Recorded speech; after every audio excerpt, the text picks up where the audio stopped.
We're facing a dark time right now. Some of us are stuck at home. Some are stuck far away from home. Some of us have lost their jobs, and some have to shut down their businesses. Some of us are cutting down the expenses, and some can't even pay their rent and bills.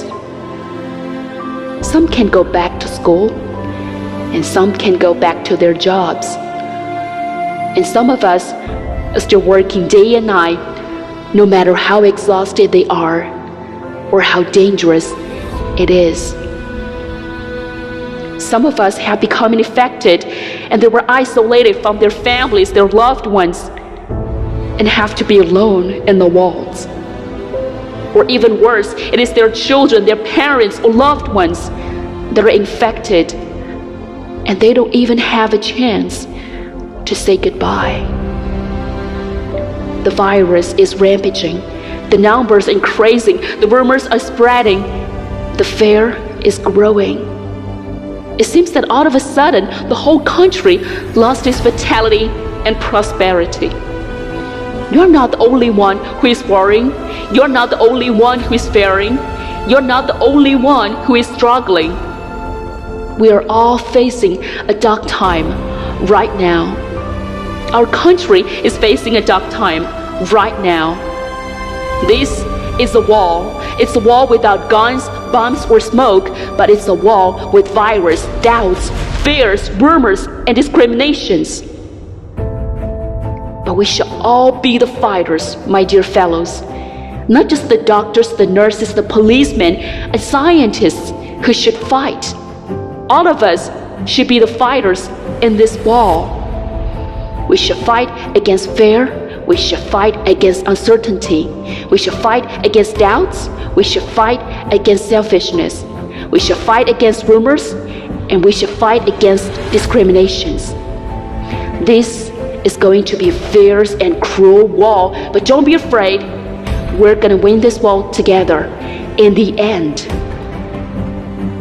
Our people may get sick. Our city may get sick, but we, as a brave nation, will never, ever get sick because we have the spirit, the history, and determination to win.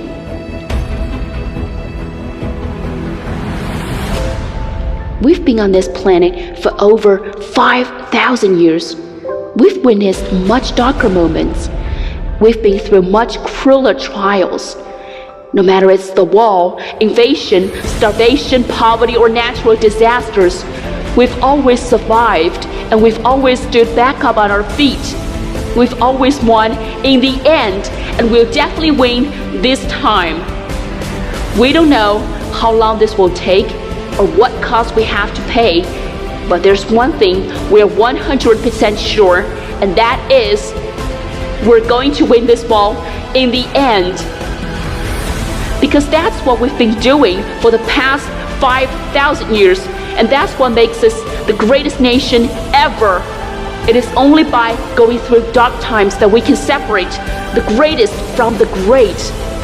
In each dark time, we've always fought together, no matter how strong our enemy was or how impossible it seemed to win. We just keep fighting because we are all fighters.